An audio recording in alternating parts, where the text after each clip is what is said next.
For generations, the public has been controlled through fear. The progression of perceived enemies has evolved over time. We were once told that our enemies were nation states and we had to duck and cover because the enemy could strike with great devastation at a moment's notice. Now, while this outside threat used to instill fear and bolster the military-industrial complex was very effective, this enemy could only last so long and was merely a stepping stone. The fear of an outside threat later evolved to terrorists who had no borders. This justified military expansionism globally. While these military campaigns were often celebrated with the removal of terrorist leaders, the wars continued as the threat of terror only escalated, and the terrorist leaders were quickly replaced by new villains. We were told they hate us because we're free. And gradually we became less free, as the government erected a police state and a surveillance state to protect us from the very terror threat they created. Within weeks of 9/11, the Patriot Act was passed in the US with no congressional debate. It allowed unprecedented surveillance with minimal oversight over American citizens. The alternative the government suggested was responsibility for another terrorist attack. Terror, terrorism, terror, terrorist, terror organization, terrorist attacks, terrorism, terrorist network, terrorist attacks, terrorist group. Terrorists, terrorists, instruments of terror, a terror network, terror cells, terrorists, terrorizing terror and murder, terrorism, terrorists, terrorist, tool of terror and torture. Now we are told the enemy is invisible yet everywhere. We are told our way of life will never be the same, much like we heard in the aftermath of 9/11, and boy, were they right. The public has been conditioned to live in a state of fear. We have been conditioned to rely on the government as our only solution for safety and security. A solution we've been warned of for hundreds of years. Those who would give up essential liberty to purchase a little temporary safety deserve neither liberty nor safety. It's been said that you cannot invade mainland United States. There would be a rifle behind every blade of grass.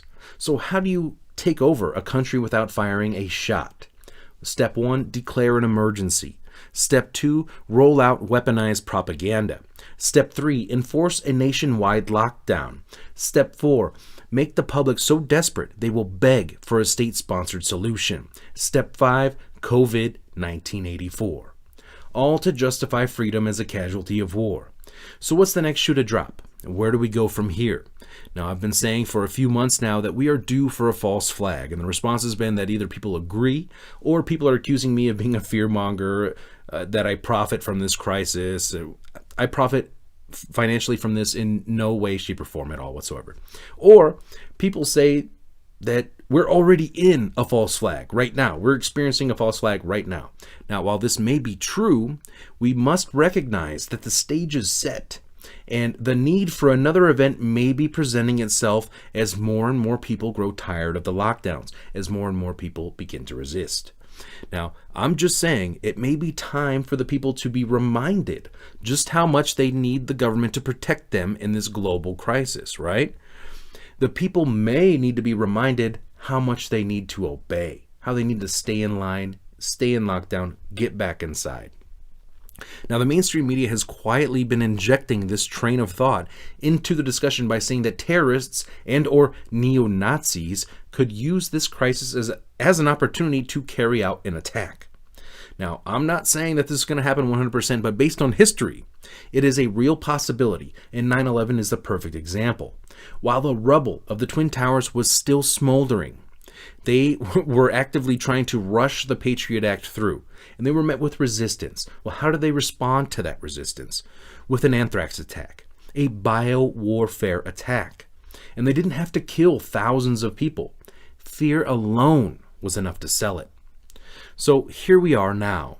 People are beginning to resist. The media has injected the idea that terrorists could launch a bio attack during this crisis, and now Bill Gates has come out and said the exact same thing. He said right now we are in phase 1, and phase 2 is a terrorist bio attack. Well, Bill, since you try to warn us about this pandemic, and we didn't listen. What's the next thing you're warning us about that's going to happen 5 years from now that we're not listening to at the present? Well, I didn't want to be right. What I wanted to do is I understand. I'm not saying you won. Everybody loses. Nobody wins with this. And I'm not saying that you're this is not an end zone dance. I'm just saying, what else are we not listening to that we need to take action on now? Well, the idea of a bioterrorist attack is kind of the nightmare scenario, because they're a pathogen with a high death rate would be picked. Now, the good news is, I'm not trying to depress you, it's tough enough right now. Most of the work we're going to do to be ready for pandemic 2, I call this pandemic 1, most of the work we'll do to be ready for that are also the things we need to do to minimize the threat of bioterrorism. I've never been one to tell people what to think, and I'm not about to start right now, but I would not be surprised if alarm bells are going off in your head right now. And one day, I won't be surprised if I have to refer back to this report and others that I've done recently where these concerns were raised. Now, why is this important? For the same reason that it's important to note that Bill Gates, the Johns Hopkins Center, and the United Nations, both of which Gates funds extensively, ran a pandemic exercise on the exact same day that the World Military Games were holding their opening ceremonies in Wuhan, China, ground zero, simulating a global coronavirus pandemic. This is important for the same reason that it's important to point out that Bill Gates also almost prophetically warned of this exact same scenario taking place of a global health pandemic during a TED Talk in 2015. This is important for the same reason that it's important to point out that Dr. Tony Fauci, who sits on the Bill and Melinda Gates Foundation's Special Leadership Council for their Decades of Vaccination initiative, stated that the Trump administration would be hit with a surprise outbreak back in 2017. Now, if you want, you can say that all of these events were just several different coincidences which just so happen to involve the same groups of people over and over and over in the same exact scenarios which we are currently living out right now.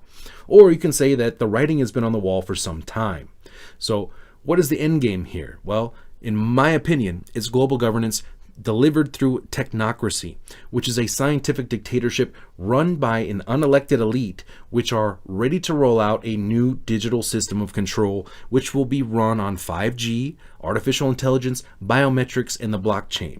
Your entire existence will be tracked, traced, monitored, surveilled, regulated, and taxed into submission. So how do we stop it? Well, that is the million-dollar question, but as David Icke pointed out right here on this very channel and on several others, if we do nothing, they win. Okay, so we must resist. Now, if you are presented with a situation that you are not okay with or comfortable with, resist it. Plain and simple, resist it. Be as independent from the system as possible. They've been trying to foster dependence upon this system for generations, trying to make it the easy road out. And once you're dependent upon this system, it owns you. Now, they are already talking about coming to people's homes and taking family members away. Are you okay with this? This coronavirus crisis not only falls in line directly with the United Nations 2030 agenda, it has accelerated it. Now, we are witnessing a pre-packaged global transformation taking place right now, and it's up to you. It's up to all of us to resist it. The time is right now. Where is your line in the sand? Because the level of tyranny you will live under is the exact amount you will put up with.